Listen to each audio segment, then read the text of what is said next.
All right. I think we're going to go ahead and get things started for this evening. My name is Annie Puffett. I am the Director of Career Development here at Upper Iowa, and I would like to welcome you all to this month's edition of our Alumni Speaker Series. We are joined by Rebecca Francis. She is a 2019 Business Administration alum from our Rockford Center campus in Illinois, as well as a 2022 Masters of Public Administration alum that she received through our online program. So on behalf of Dr. Duffy, who is not with us this evening, I would like to welcome Rebecca to our speaker series and for joining us. We are also doing this in collaboration with February is Black History Month. So we are also doing that in collaboration with that. So we are super excited to have Rebecca joining us this evening. We always love it when alums are able to hop on to these, the Alumni Speaker Series, or to any other opportunities that the university offers where you have the option to share your story and talk about things that students may want to know as they get ready to embark on their career journey. And so welcome, Rebecca. I will turn it over to you. I know there's several things you want to talk about tonight, so let's just kick things off, and why don't you tell us a little bit about yourself? Yeah. Okay. Well, thank you guys for having me. I am Rebecca Francis, and as she said, I first went to Upper Iowa and did the night school. I remember actually looking online for a school, and I'll talk a little more in detail later about why I chose this path. But I saw that I could go to school at night from 5 to 10, and I was like, yes, that's it. As a mom, and my husband could handle it, I was like, I think I can do this. And so I graduated with my first degree after leaving college the first time to have my child in 2019, which I was really, really, really grateful for. And then I turned around a year later and went and got my master's degree. And in the interim of all of that, I was actually an operations manager in a school where the degree wasn't, I guess, necessarily, I didn't have to have it, but it was definitely better than not having it. So I went in and got my HR emphasis on top of some criminal justice because that was my long-term goal. And now here I am. So I'm super excited. I have a husband and 3 children, and I'm just grateful. And actually, I had 2 of those children through my whole time of going to Upper Iowa. I literally found out I was pregnant every single time I was graduating or coming in. So it's just like, but I did. And so I think that's part of what today I wanted to share with everyone is that it is definitely possible. Anything is possible when you really put your mind to it. Absolutely. I know you're going to get into the possibilities a little bit later as we talk about things. And you've talked a little bit about this already, about finding Upper Iowa. You have a very unique story on how you came upon Upper Iowa and what prompted you to finish your undergrad and then obviously continue on for your MPA. Can you share with us how you came across Upper Iowa?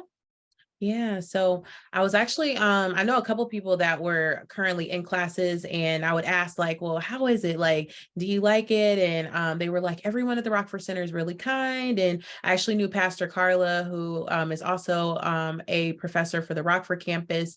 And actually I think Mike Williams, he also was, I think it's Mike Williams. He's a professor for, don't quote me, I think it's Mike Williams, but he goes to my dad's church and he's a professor as well at Upper Iowa. So I felt like I just kind of felt at home. And then obviously my counselor, when I called the school and went up there, and I just shared with her, like, look, I was in college, I was pretty much done, but a lot of the credits didn't transfer, a few transferred. And so I had to kind of somewhat start over. And she was like, but you can do it. And I just kept looking at the schedule, and I was like, okay, I could take this amount of classes this semester and this semester. And then I was asking her, like, so I can be done in like a year and a half to 2 years, right? And she said yes. And so I told her sign me up, and I started, and I found out I was pregnant halfway through. So I was sick half of the times in the parking lot, but it was just such a good option. And I was able to complete it, and I felt very supported within the Rockford campus with the professors. I feel like everyone answered questions as I needed them. And so that's really how I stumbled across. I just went online, looked for an online program that was near Rockford, and while I stumbled across Upper Iowa to complete the rest of my education. Awesome. I know one of the main points you want to share is how life happens, and you kind of already talked about that a little bit, finding out you were pregnant while you're going to school, that type of thing. And it's sometimes unexpected, and we have to change our mindset and go in a different direction sometimes. Can you Mhm. talk about what you mean by that? Yeah. So let's go back a little bit. I didn't talk about, I went to Alabama A&M first, and I was almost done and I found out I was pregnant, but I was really sick during that pregnancy. So I really wasn't able to maintain a full schedule. And then after she was born, we found out that she had a very severe autoimmune disease where I actually moved back home. So I didn't even complete school, which was extremely disappointing, if I'm just being honest. I graduated early from high school, so I was like on the path to, a really successful future. And I, you know, dabbed into things that I probably shouldn't have really early on. And as a result, it kind of set my path backwards. And I think there was 2 or 3 different things that I was probably feeling. I was feeling guilty because I knew better. My parents had set a foundation for me and I knew what to do, and I still decided to do something different. And I think that hurt. I think the fact that I actually had to be a parent really early at 21, and the reality had to sink in once I had to be a caregiver instead of just a mom. I was a mom and a caregiver. And so I had to grow up extremely fast and make really, really important decisions really, really early on, which I think also really hindered me mentally for a while, if I'm just being honest. And I think also just the like I said, it's just the embarrassment, of knowing that you had a path. And so I always remind people that you can stay there or you can move on, right? And so at some point, I had to remind myself that maybe this was just a part of the path. And so I actually wrote a book on my 30th birthday called Out of Order. And I talked about how, like, I remember growing up, my mom said, have your baby or don't have a baby, go to college, travel the country, then get a boyfriend, and then fall in love with that boyfriend, then get married, and then travel the country some more and get your career established and then have a baby, right? And so I felt like I did everything out of order. And because I did everything out of order, I felt like I did life so wrong. But when I started paying attention later on, as my daughter, she has some serious had some serious medical challenges where we had a full, and I talked about this actually in the alumni article that Upper Iowa did. I talked about what it took to get to where I am today. And it was in the hospital bed. I remember when she was in her hospital bed and I was writing my papers, and I had to quit school then. And then I had to quit school again because I felt like I had to be a mom first. And so I think about 5 years later, I was finally, or 3 or 4 years later, I was finally able to sit down and do my education. And so I started to see that the path wasn't really all wrong. It was just what it was supposed to be today. Awesome. Yeah. So I guess the biggest like takeaway from it all is that the path is not always what it's supposed to be in your head. So like my mom gave me a really cool path, and if I would have followed that, life would have much definitely been much easier. But you can still see light at the end of the tunnel, and it was hard work, but I'll never forget when I walked the stage, like my heart just dropped. Like, and I literally in that moment said, I made it. Like I all those nights that I was like literally throwing up in the parking lot from morning sickness and smelling the French fries of my classmates in the classroom and getting nauseous and having to run out of the classroom. Like in that very moment, I proved to myself that, like, and they always say, at least back in the day, and it's Black History Month, so I can say this, trouble doesn't last always. And so it felt really, really, really good to know that I could overcome that obstacle, which then gave me the tenacity to keep going for my MPA, which is what ultimately I'm working in now, the government, the local government, and working to serve equity. And so it just goes to show you that if you just stick to it, it doesn't matter if it's 10 years later, you can still do it. Absolutely. Rebecca mentioned in answering this, the alumni article. What she is referring to is the Bridge magazine that that's the alumni office publication, and she is featured in the summer 2019 Bridge right after she graduated. There is a beautiful picture of her and her daughter on the cover, and she has a nice story in there on the struggles of the college life and a student and what she had experienced. So that was really really great. everyone has their own path to success and purpose and our own purpose. You've mentioned in previous conversations that we've had that your path to purpose by accident. Can you tell us what you mean by that?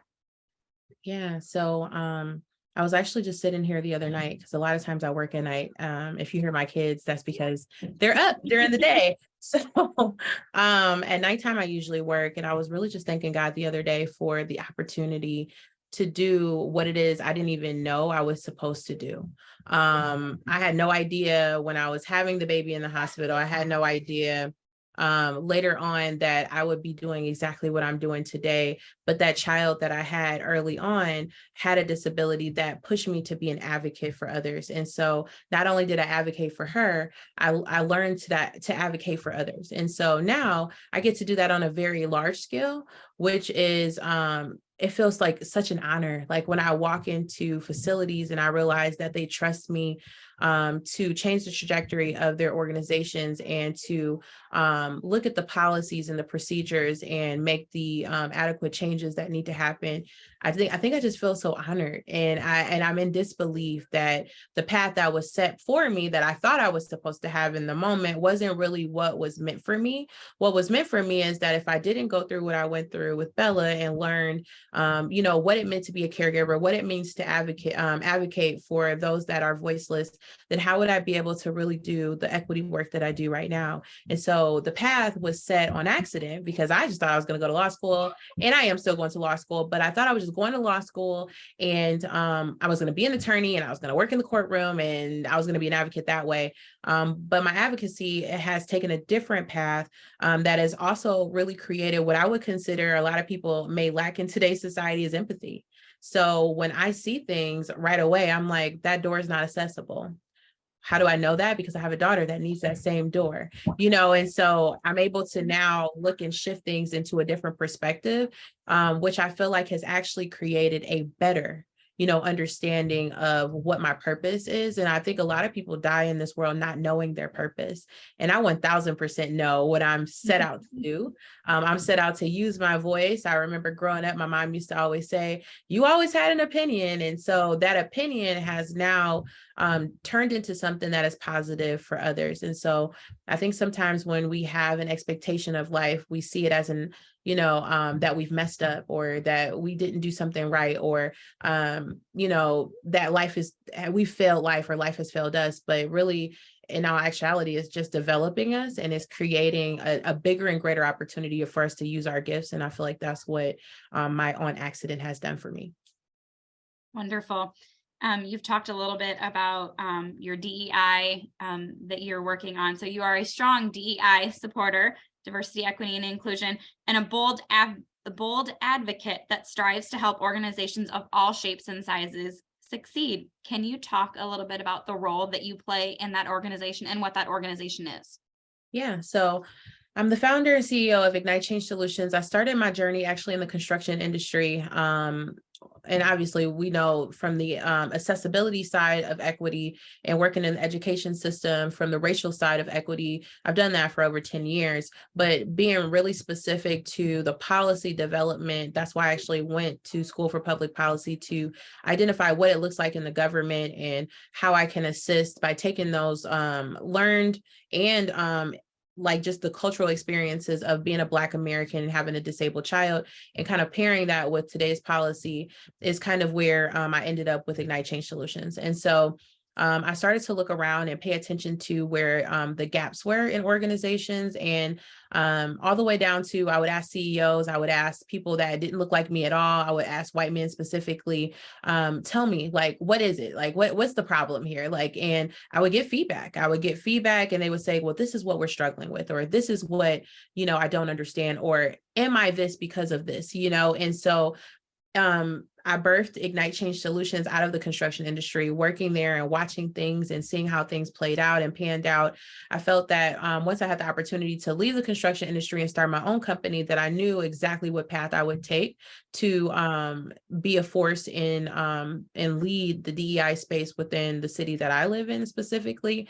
I've had other opportunities outside of our city, which I'm grateful for, but I realized that in order for us to really make change, we have to stay in one spot and watch the continuum of that one spot. And so I'm really dedicated to the city that I live in to support the equity journey. And that's how we birthed Ignite Change Solutions. Wonderful. You've mentioned in our previous conversations that there are several life lessons and strengths that you've developed because of those struggles that you have faced. Can you talk about some of those life lessons and how they've impacted your career thus far? Yeah. Ooh, that's a lot of them too. One I would say is patience. I remember watching all of my friends graduate online, and I used to cry every graduation. Um, like I said, I was a scholar. I got good grades. I was in the gifted program. I graduated early. I went to good schools. I didn't have like, a statistical background, right? Like where they would say, oh, you came from this. No, I actually came from a family that set me up for success. And in my eyes, I failed. That's really how I felt. And so I had to really challenge myself to see life differently after. And so patience is what I had to gain. I had to say, okay, you had a kid. That was your fault. That was your responsibility. That's what you did. That was your choice. So you own that. And so you have to now have patience as you fight through whatever that looks like. Right. And I don't necessarily call it a barrier. I just think that it was something that was set in front of me to overcome. Right. So then what it taught me is tenacity, because what I had to learn when I got to the hospitals is I had to learn to advocate, and I had to listen, and I had to hear. I was 21 years old. They were using all these big words and telling me she needed a trach, and then at that point it was tracheostomy. And I'm like, what is that? And, they're describing all these different things. And I started researching, and I started using the same skills that I felt I had in college, that I could have been whatever I wanted to be in the moment. And I just changed it to, or I guess I switched gears to put it into play for something that mattered more in the moment. And so I used my educational background. I used my, my critical thinking skills to support my child. And so I would listen to the doctors and I would ask questions. And I think I remember at the end, he was like, I just need to give you an honorary nurse degree. I started kind of taking the job of the nurses, like, let me do it. Let me feed her. Let me change her trach today. And I started to challenge myself to not only be patient, but to have tenacity in the moment. And so then from there, what that created was a person that had resilience. So I felt once she got out of the hospital and we had the home nursing in our home, and she had her trach and she had her feeding tube, and we had to travel with that, it taught me. And I remember my mom was like, I can just come over every day. And I was like, no, because I have to figure this out. So I'll never forget throwing her ventilator on my back. She has all these cords. I'm holding her. I have the battery that's connected to the ventilator. I have her baby bag on this side, and I'm going up all my stairs, and I'm just reminding myself that this is what it requires. This is what it requires of me in this season. And so then she finally removed her trach, and then she finally removed her feeding tube, and she no longer has any of that today. And so what that teaches me is that if I work really, really hard, if I push myself to the extent that I know I can do, and I have the eagerness and I have the tenacity to push, it creates resilience. And so now for the work that I'm doing right now, you have to have resilience to walk into a space that is inequitable and that is against essentially you and your people, and say, I'm here to help. And do that in a positive manner, not in an abrasive manner, in an aggressive manner. And I use that word aggressive very lightly, because I know that there is a negative stereotype with African Americans when it comes to how they advocate for themselves. But I go in with the passion of understanding that I have a story too. And I worked really, really hard for that.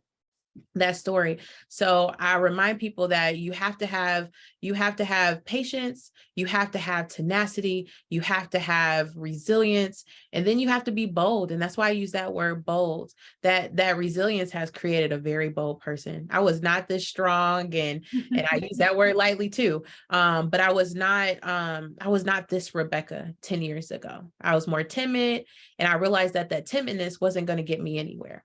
And so today, like I expressed before, I feel really honored, to step into spaces that I never imagined. Like I remember the mayor invited me to a dinner where I was at the table with the Speaker of the House and the governor, the same exact table. And I was just like, me? And I asked him, I was like, me? And he was like, yes, you. And so it reminded me that 10 years ago when I was sad, crying and watching everyone else graduate, that it honestly was just not my time.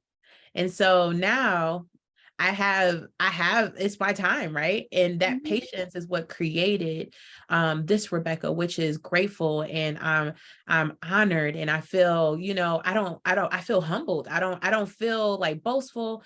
I realize where I came from in this situation. I realize where I was just 10 years ago. And now I'm just really humbled at the opportunity.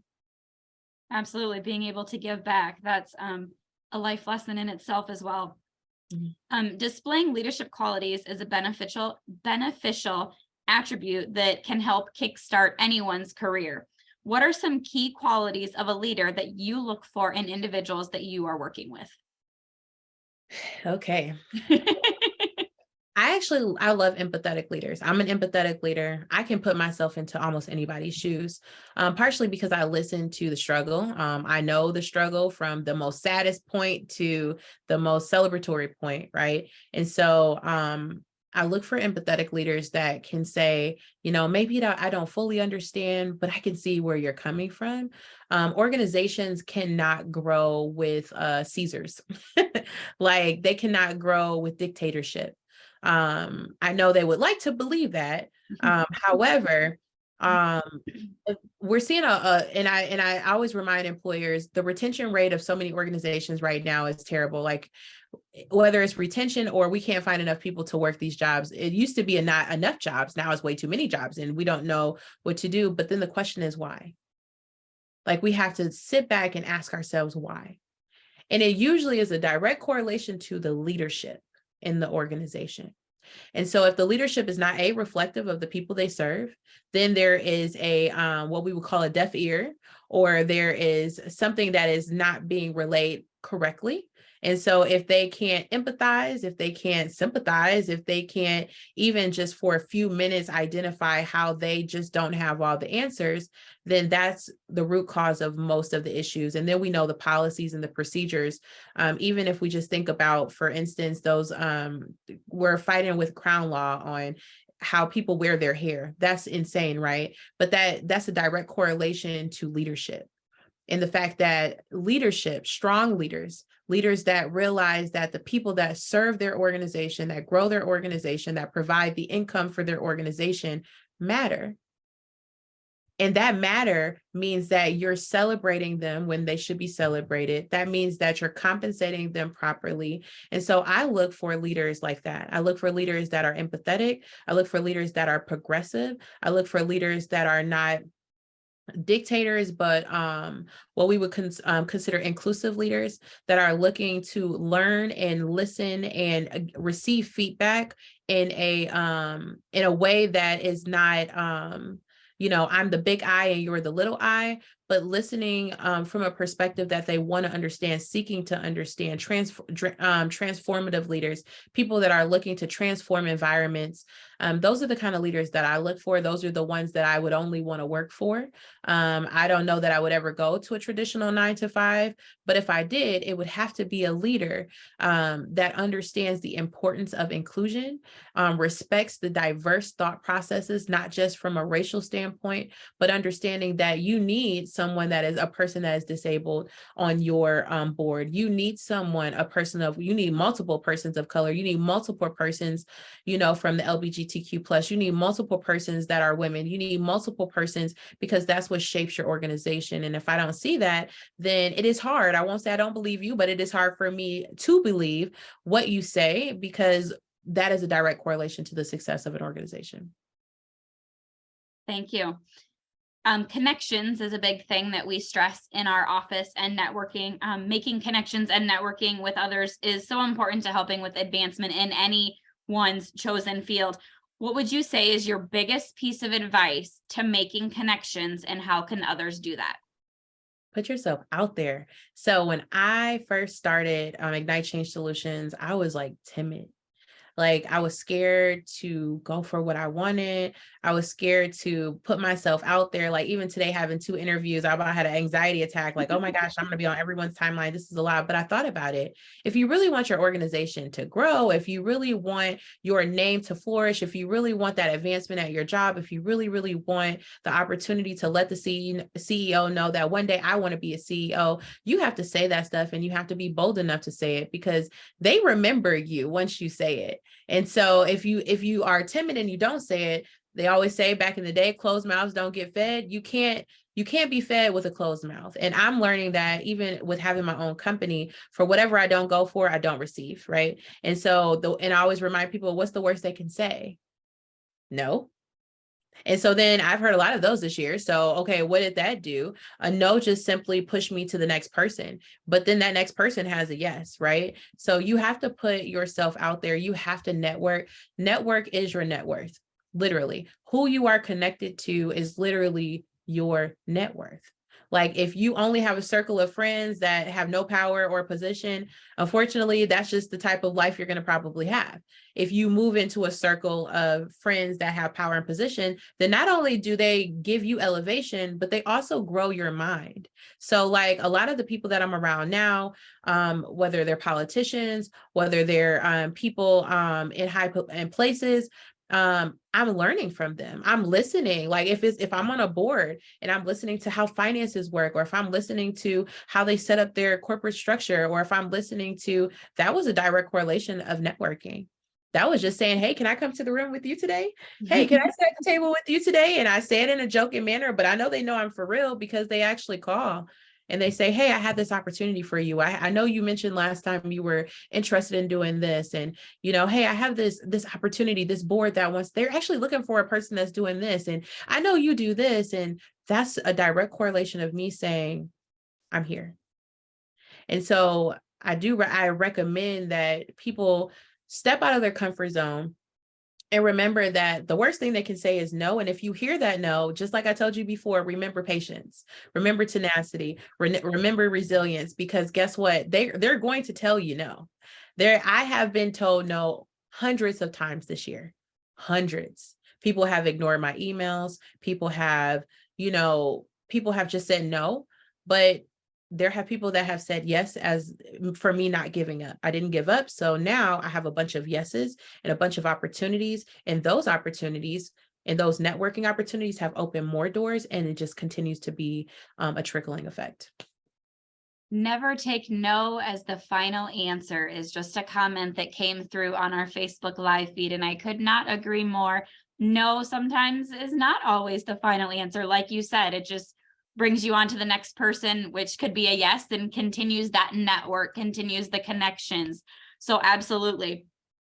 Career readiness is an important topic in career services and employers across the country.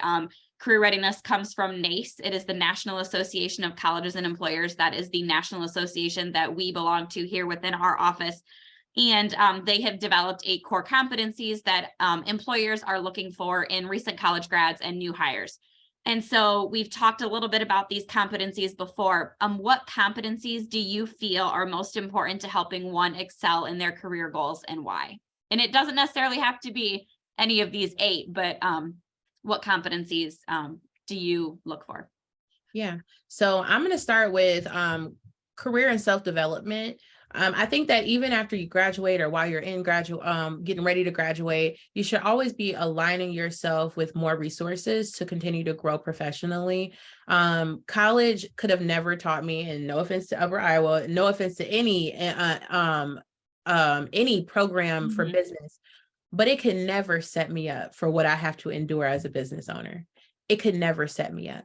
So there's things that I'm going to learn along the way. There's things that I run into. It's tax time. And there's some new things that I'm learning with how to file taxes as an LLC, or, like, should I be moving to an S Corp, or should I be moving to, like, these are things that you're always like learning as you go. And so professional development is key. Is finding people that are experts in the field and asking those questions, asking those hard questions, or even having those tough conversations. It may not be tough to them, but it may feel tough to you, and just going and saying, hey, can you help me? Or, hey, I have a question here. And remembering that some may say no, but a lot will say yes. There are a lot of people willing to give their feedback. So I think professional development and career development creates, and I saw the competency of professionalism. It creates a professional. It creates the professionalism that we're looking for, when you know what you're talking about, right? Like when you can speak to a subject and actually know what you're saying, and also understanding what it means to grow as a professional. I think that because we've had so many procedures that have told us this is a professional, as you continue to grow and get more experiences, you'll learn what professionalism really is and how to respond in such a way. And if you're in leadership, whether it's from the student side or if it's from the organizational side, I think that that's really, really key to understanding how to advance in life, is like how to lead properly. I remember I actually started leadership at 24 years old, was my first leadership position. And boy, have I grown since then.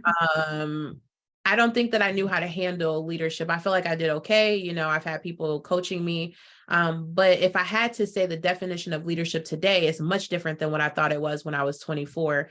It's really allowing autonomy. It's encouraging, it's embracing, it's uplifting people so that they can get their job done and do it in a way that they feel proud.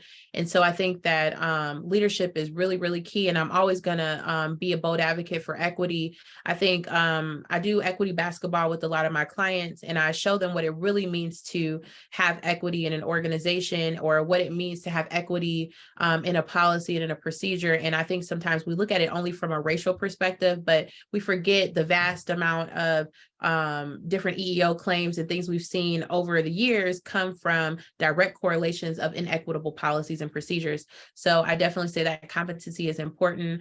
As we all know, communication and teamwork is also extremely important. You have to know how to communicate yourself, articulate yourself, and you also have to know how to get your point across. And a lot of CEOs will tell you in less than 10 words. Like, they need to hear it and they need to know that you know what you're talking about. And then that teamwork piece is crucial.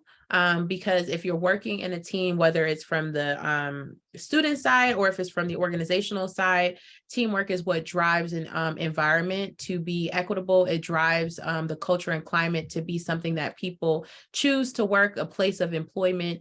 So I would say those are my top competencies that I would really suggest, whether it's students or organizations, to really hone in on and make sure they're educating their employees and getting them that professional development they need, because everything else, teamwork, communication, trickles in from there. How would you encourage others to improve upon those skills and competencies to ensure that they're career ready? Yeah, I would definitely say training is top notch. I don't only suggest training, but I think that that's a great start. I think that policies and procedures are hard for a lot of people to alter and change because they don't know where to begin.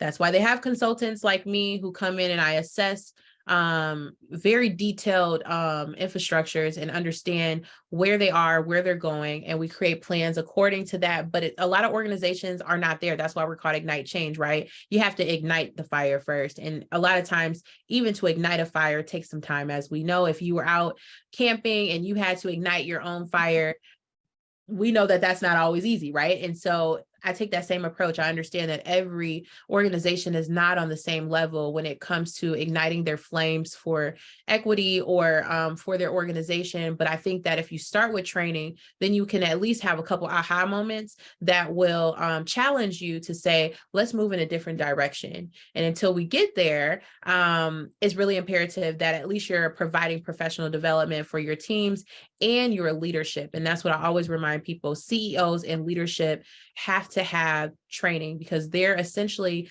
the force that's driving the middle management that touches your employees directly. Rebecca, this has been a great conversation tonight. Do you have any final pieces of advice that you would give to UAU students, alums, the university community before we wrap things up with you this evening? Yeah. For the students, I say, you got this. You got this.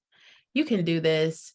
College is not easy. And especially if you're not a non-traditional student. When I was graduating in my MPA, I saw there was a lot of non-traditional students, Mhm. and life feels extremely impossible when you have lots of children or you have a career or you're traveling for work and you have to get on and you have to do 5 discussion boards with citation, and you have to do a long paper by Sunday at midnight, and you have to ask the professor forgiveness and allowing you to have some extra time to finish your paper because you were traveling for work. You got this. Like, you got this. I had a kid in the house with a hospital, literally with home nursing, sitting right next to me. And then I got pregnant and had 2 more babies in the process of it. And I had it. I got it, right? I did it. And so if I can do it, anybody can do it. And I encourage everyone, if you want it bad enough, just remind yourself of the end goal, and you got this.